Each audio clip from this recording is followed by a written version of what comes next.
আচ্ছা, প্রায়শই কি এমন হয়, মানে খুব জরুরি একটা কিছু মনে করতে চাইছেন, আর ঠিক তখনই মাথাটা একদম ফাঁকা? হ্যাঁ হ্যাঁ, এটা তো হামেশাই হয়। হয়তো কোনো দরকারি কথার মাঝখানে একটা তথ্য কিছুতেই মনে পড়ছে না। হুম। বা ধরুন, রাস্তায় হাঁটছেন, দারুণ একটা আইডিয়া এলো, ব্যাস বাড়ি পৌঁছতে পৌঁছতে সেটা হাওয়া। ঠিক। অথবা ধরুন, বই পড়লেন বা আর্টিকেল পড়লেন, কিন্তু পরে সেখান থেকে পাওয়া জ্ঞানটা ঠিকমতো কাজে লাগাতে পারছেন না। একদম। মনে হয় যেন তথ্যের সাগরে হাবুডুবু খাচ্ছি সারাক্ষণ। তাই তো, সবকিছু ধরার চেষ্টা, কিন্তু কিছুই যেন ঠিকমতো হাতে থাকছে না। ঠিক। আর এই সমস্যাটা নিয়ে আজ আমরা একটু গভীরে গিয়ে কথা বলবো। আচ্ছা। আমাদের হাতে আছে টিয়াগো ফোর্টের একটা লেখা, বিল্ডিং আ সেকেন্ড ব্রেন, মানে ওই বইয়ের কিছু অংশ আর কি।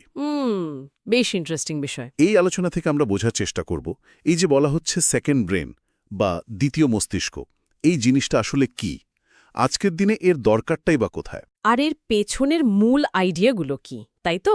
হ্যাঁ, লক্ষ্যটা কিন্তু শুধু তথ্য জমিয়ে রাখা নয়, বরং আমাদের চিন্তা, আমাদের ক্রিয়েটিভিটি, সেটাকে আরও ভালো করা যায় কিভাবে, সেটাই খুঁজে বের করা। একদম।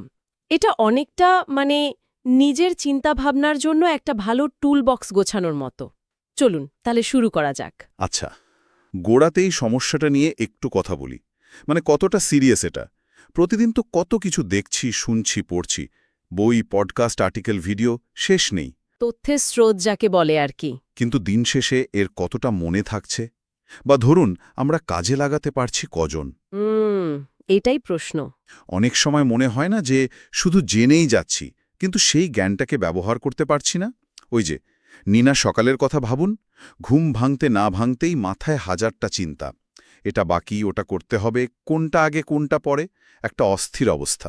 এই যে অবস্থাটা, এটাকে বিশেষজ্ঞরা বলছেন ইনফরমেশন এক্সহশন, তথ্যের ভারে ক্লান্ত হয়ে পড়া। Information exhaustion? হ্যাঁ, সবকিছু মনে রাখার এই যে একটা চেষ্টা, এটা আমাদের ব্রেনের ওপর অমঝ একটা চাপ ফেলে। ভাবা যায়। একটা সমীক্ষা বলছে, সাধারণ একজন মানুষ নাকি প্রতিদিন প্রায় ৩৪ গিগাবাইট তথ্য কনজিউম করে। ৩৪ গিগাবাইট প্রতিদিন? হ্যাঁ, ১৯৮৬ সালের তুলনায় নাকি ৫ গুণ বেশি। বলেন কি? আর মাইক্রোসফটের একটা রিসার্চে দেখেছিলাম, কর্মীরা বছরে প্রায় গড়ে ৭৬ ঘন্টার সময় নষ্ট করেন শুধু হারিয়ে যাওয়া নোট বা ফাইল খুঁজতে। ৭৬ ঘন্টা, প্রায় ২ সপ্তাহের কাজের সময়। ঠিক তাই, শুধু খোঁজাখুঁজিতেই চলে যায়। সাংঘাতিক অপচয় তো। তাহলে এই যে এত বড় একটা চ্যালেঞ্জ, এর সমাধান কিছু আছে? এখানেই কি ওই সেকেন্ড ব্রেইনের আইডিয়াটা আসছে? জিনিসটা কি আসলে? হ্যাঁ, এখানেই আসছে। সহজ করে বললে এটা হলো পার্সোনাল নলেজ ম্যানেজমেন্ট, সংক্ষেপে PKM বলে অনেকে। PKM, ব্যক্তিগত জ্ঞান ব্যবস্থাপনা। ঠিক, আপনার নিজের জন্য একটা ডিজিটাল সিস্টেম তৈরি করা, যেখানে আপনার দরকারি স্মৃতি, আইডিয়া, যা কিছু শিখছেন সেসব গুছিয়ে রাখবেন। ও আচ্ছা, একটা ডিজিটাল আর্কাইভের মতো। হ্যাঁ, বলতে পারেন, আপনার ব্যক্তিগত ডিজিটাল আর্কাইভ। কেউ এটাকে পার্সোনাল ক্লাউড বলে, কেউ বলে ডিজিটাল ফিল্ড নোটস। কেউ কেউ এক্সটার্নাল ব্রেনও বলছে শুনলাম, বাহ্যিক মস্তিষ্ক। হ্যাঁ, এক্সটার্নাল ব্রেনও বলে। ইন্টারেস্টিং টার্ম, তাই না? এর মানে হলো, এটা আপনার নিজের ব্রেনের কাজটা কিছুটা হালকা করে দেয়। তার ব্রেনকে একটু রেহাই দেওয়া। একদম।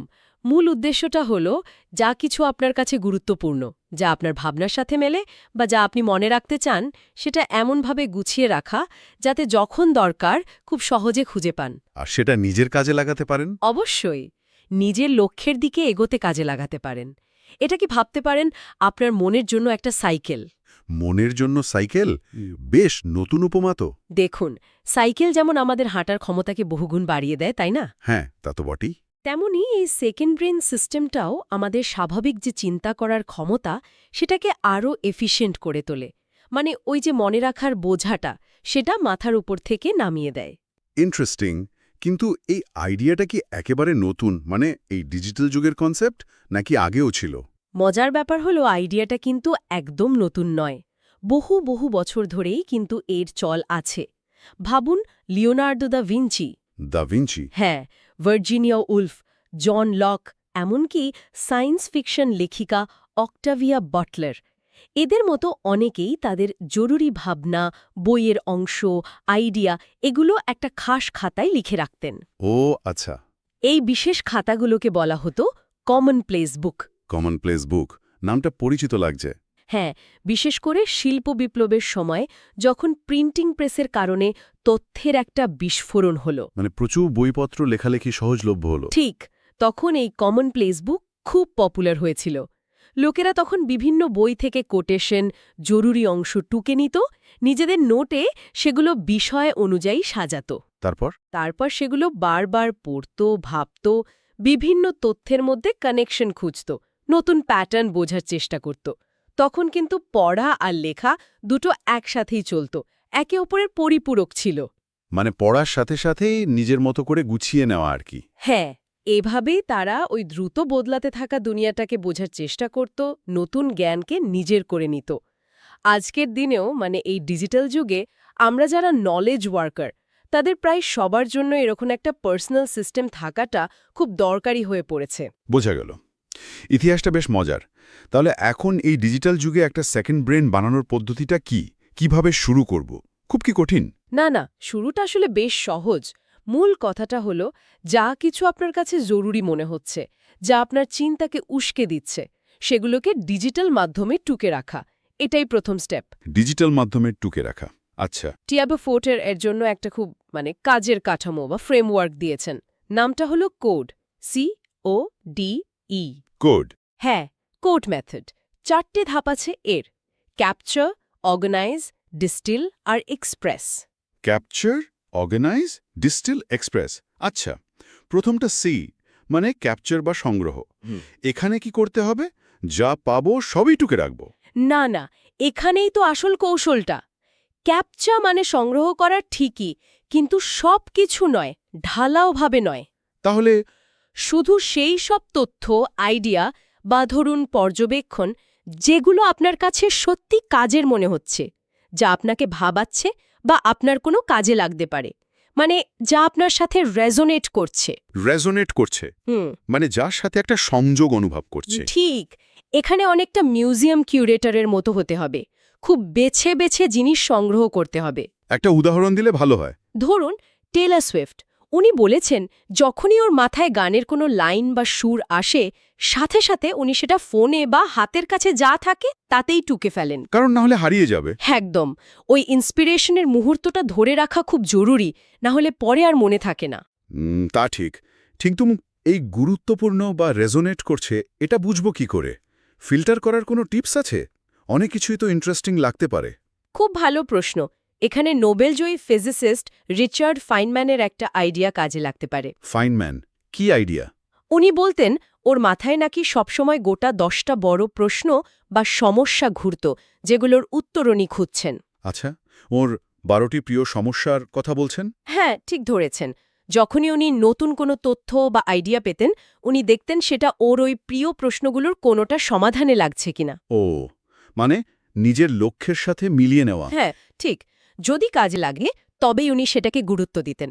এটাও কিন্তু একটা দারুণ ফিল্টার হতে পারে, তাই না? হ্যাঁ। আমাদের নিজেদের কিছু মূল প্রশ্ন বা লক্ষ্যের নিরিখে তথ্যকে যাচাই করে নেওয়া। আইডিয়াটা দারুণ। আর সংগ্রহ করার জন্য টুলস তো অনেক আছে আজকাল। এভারনোট, নোশন, গুগল কিপ বা ফোনের সাধারণ নোটস অ্যাপ, ওয়েব ক্লিপার আছে, ভয়েস মেমো আছে, যার যেটা সুবিধা। আচ্ছা, তাহলে ক্যাপচার হলো। এরপর ও, মানে অর্গানাইজ বা সংগঠিত করা। জমানো তথ্যগুলো সাজাবো কি করে? ওই পুরনো লাইব্রেরির মতো, বিষয় ধরে ধরে, যেমন বিজ্ঞান, ইতিহাস, এরকম? এখানেই টিয়াগো ফোর্টে একটা ইন্টারেস্টিং কথা বলেছেন। উনি বলছেন ওই লাইব্রেরির ডিউই ডেসিমেল সিস্টেমের মতো টপিক বা বিষয় অনুযায়ী সাজালে অনেক সময় সেটা খুব একটা কাজের হয় না। তাই নাকি? কেন? কারণ আমাদের তথ্যগুলো দরকার হয় কখন? যখন আমরা কোনো কাজ করি, তাই না? কোনো নির্দিষ্ট প্রজেক্টের জন্য দরকার হয়। হ্যাঁ, তা তো বটেই। তাই উনি বলছেন তথ্যগুলোকে সাজাতে হবে তাদের কার্যকারিতা বা অ্যাকশনেবিলিটির ভিত্তিতে, মানে আপনার এখনকার প্রজেক্ট বা লক্ষ্যের সাথে কোনটা কতটা প্রাসঙ্গিক সেই অনুযায়ী। অ্যাকশনেবিলিটি মানে কাজের ভিত্তিতে? একটা উদাহরণ দেবেন? ধরুন বিখ্যাত কোরিওগ্রাফার টয়লা থার্প, উনি প্রত্যেকটা নতুন ডান্স প্রজেক্টের জন্য একটা ফিজিক্যাল বাক্স রাখতেন।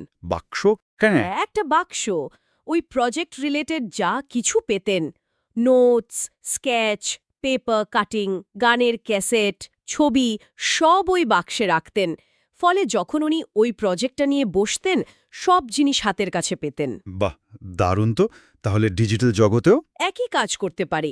মানে ফোল্ডারগুলোর নাম হবে আপনার চলতি প্রজেক্টের নামে। ধরুন আগামী মাসের প্রেজেন্টেশন বা নতুন ব্লগ পোস্টের আইডিয়া। ও আচ্ছা। ফোটের এর জন্য একটা সহজ সিস্টেমও বলেছেন। নাম দিয়েছেন পারা, PARA। পারা, এটা কি? পারা মানে হল প্রজেক্টস, এরিয়াজ, রিসোর্সেস আর archives. Projects, areas, resources, archives. হ্যাঁ, প্রজেক্টস হলো আপনার এখনকার কাজ যেগুলোর ডেডলাইন আছে। এরিয়াজ হলো আপনার জীবনের বা কাজের দায়িত্বের জায়গা যেগুলোর কোনো শেষ নেই, যেমন ধরুন স্বাস্থ্য বা ফিন্যান্স বা টিম ম্যানেজমেন্ট। আচ্ছা। রিসোর্সেস হলো বিভিন্ন টপিক বা বিষয় যেগুলোতে আপনার আগ্রহ আছে বা ভবিষ্যতে কাজে লাগতে পারে, যেমন প্রোডাক্টিভিটি হ্যাকস বা নতুন রেসিপি। আর আর্কাইভস? পাড়া সিস্টেম হলো যা শেষ হয়ে গেছে বা এখন আর দরকার নেই, পুরনো প্রজেক্ট, আপাতত স্থগিত রাখা আইডিয়া, এইসব। এই সিস্টেমে ফোকাসটা থাকে কাজের ওপর, শুধু তথ্যের ওপর নয়। পারা সিস্টেমটা বেশ কাজের মনে হচ্ছে, ফোকাসটা অ্যাকশনের দিকে। আচ্ছা, এরপর তাহলে তৃতীয় ধাপ, ডি, মানে ডিস্টিল, সারসংক্ষেপ করা। এর মানে কি? নোট কেটে ছোট করা?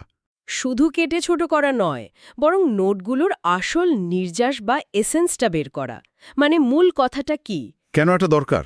কারণ আমরা যে নোটগুলো নিই তার সবটা তো সমান গুরুত্বপূর্ণ নাও হতে পারে, বা পরে পুরোটা পড়ার সময়ও হয়তো থাকবে না। তাই নোটগুলোকে এমনভাবে প্রসেস করতে হবে যাতে তার আসল পয়েন্টটা এক ঝলকেই বোঝা যায়। আচ্ছা, কিভাবে করব? একটা দারুণ উদাহরণ আছে। ফ্রান্সিস ফোর্ড কপলা যখন উনি গডফাদার সিনেমা বানাচ্ছিলেন মারিও পুজোর উপন্যাস থেকে, হ্যাঁ।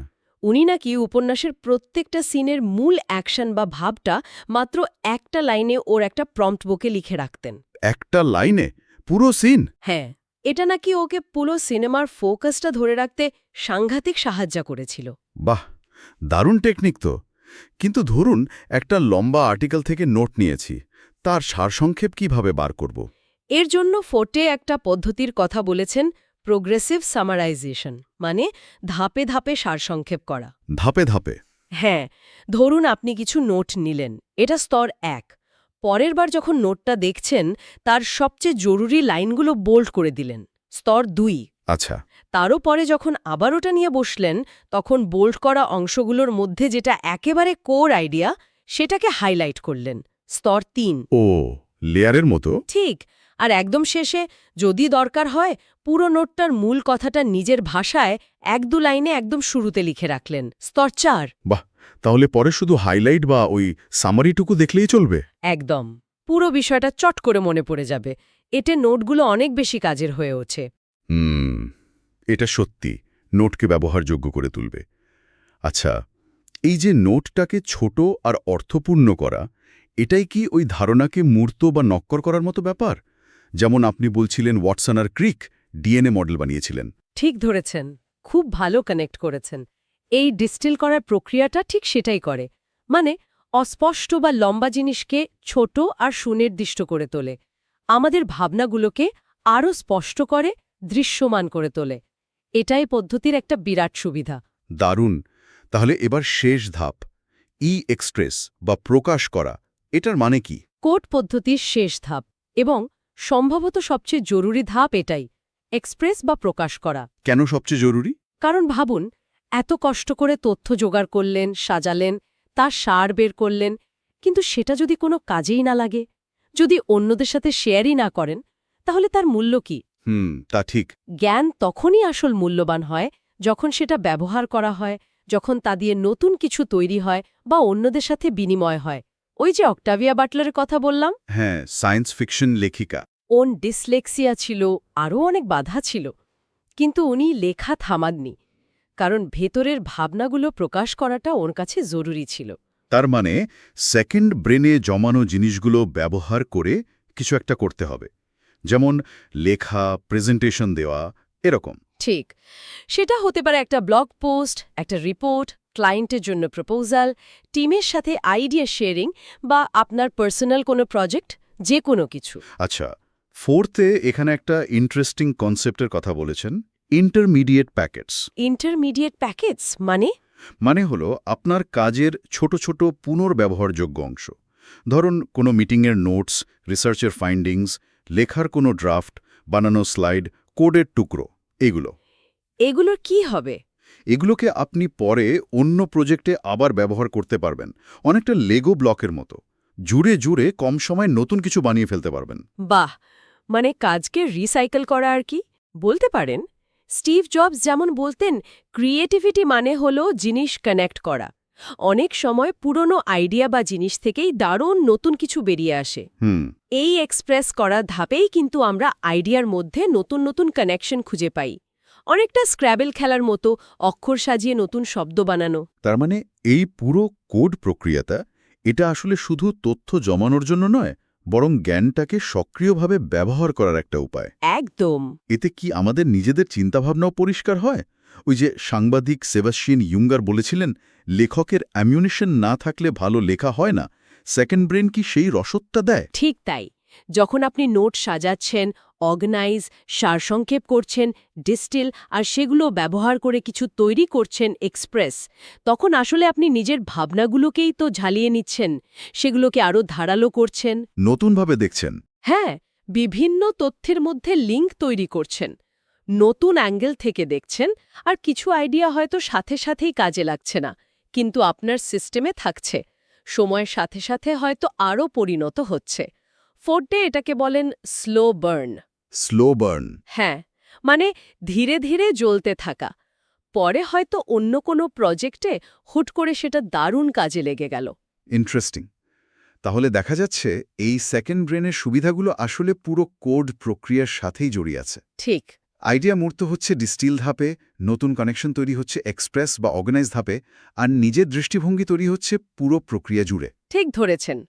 পুরো জিনিসটাকে যদি আমরা সামারি করি, তাহলে এর পেছনে 3টে মূল কাজ হচ্ছে মনে রাখা, রিমেম্বারিং, কিন্তু ব্রেনের ওপর চাপ না দিয়ে হ্যাঁ, সংযোগ স্থাপন করা বিভিন্ন আইডিয়ার মধ্যে, হুম, আর তৈরি করা মানে জ্ঞানটাকে কাজে লাগানো। এই সিস্টেমটা আমাদের ওই যে দিশেহারা সকালের কথা বলছিলাম, সেখান থেকে বের করে এনে একটা গোছানো, প্রোডাক্টিভ দিনের দিকে নিয়ে যেতে পারে। যেখানে আমরা তথ্যের সাগরে হাবুডুবু খাব না। বরং সেই তথ্যকে ব্যবহার করে নিজেদের জ্ঞান আর সৃজনশীলতাকে আরও বাড়াতে পারব। চমৎকার।